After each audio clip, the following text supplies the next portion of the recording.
په دنیا کې چاته دا خوش خبری ملاوېدل چې ته جنتی یې دغه ډېر غټ اعزاز ده.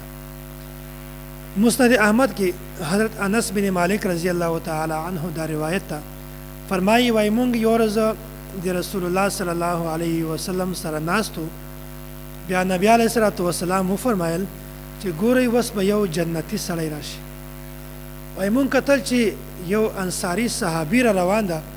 او د اوداسه د وجې نه د هغه د ګیرې نه د څاڅکي قطرې د لاندې غورځېدلې او د ده په ګس لاس کې کیڼ لاس کې بوټانو شوزو دی را روانو او کېناست. بیا سبا باندې بیا موږ ناستو، رسول الله صلی الله علیه وسلم بیا دا خبره دوهرا وکړله چې ګورئ اوس به یو جنتي سړی راشي. بیا هغه انصاري صحابي په هغه شکل باندې په هغه کیفیت باندې بیا راغی او درېمه ورځ بیا ګورو نبی علیه الصلاة والسلام بیا دا خبره بیانوي، وایي ګورئ اوس به یو جنتي سړی راشي. وایي مونږ ګورو چې هغه انصاري صحابي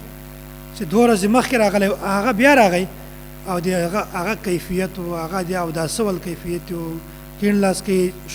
شوز بوټان اخیستي وو، هغه کېناستو مونږ سره. چې کله رسول الله صلی الله علیه وسلم د مجلس نه تشریف یوړ، بیا په دغه وخت کې د انصاري صحابي روان شو او یو بل صحابي حضرت عبدالله بن عمرو بن عاص رضی الله عنه دا ورپسې شو په دغه صحابي پسې. د مقصد دا و چې زه د دغه صحابي نه دا تپوس وکړم چې الله تعالی تا ته دا مقام څنګه درکړی دی چې زه هغه عمل وکړم، بیا هغه عمل په خپل ځان کې پیدا کړم،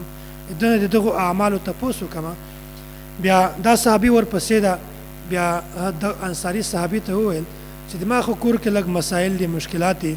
او زه غواړم چې زه 2-3 شپې د تا میلمه شم. نو هغه انصاري صحابي ورته چې بالکل صحیح ده، چې کله کور ته ورسره لاړو او 3 شپو پورې حضرت عبدالله بن عمرو بن عاص رضی الله تعالی عنه د په کور کې تیرې کړلې او د انصاري صحابي معمولات یې کتل چې د کوم عمل ده چې الله تعالی ته دومره زیات خوښ ده. دی ګوري چې هغه انصاري صحابي چې کومه د هغه د قیام اللیل عام معمول نه و، پابندي به نه کوله او داسې چې کله به د شپې را پاڅېده او د به کروټ او اړخ بدلاوه، بیا به همیشه د الله تعالی ذکر کوو او د الله تعالی تسبیح به بیانوله، د الله تعالی حمد به بیانوه. او دا صحابي وایي ما د دې خولې نه د خیر نه سوا بله خبره نه ده اورېدلې، خامخا به د خیر والا خبره کوله، د شر والا خبره به د کله نه کوله. وایي چې ما 3 ورځې د سره تېرې کړلې، بیا ما ته دا معلومه شوه چې د ده خو عمل ډېر کم و،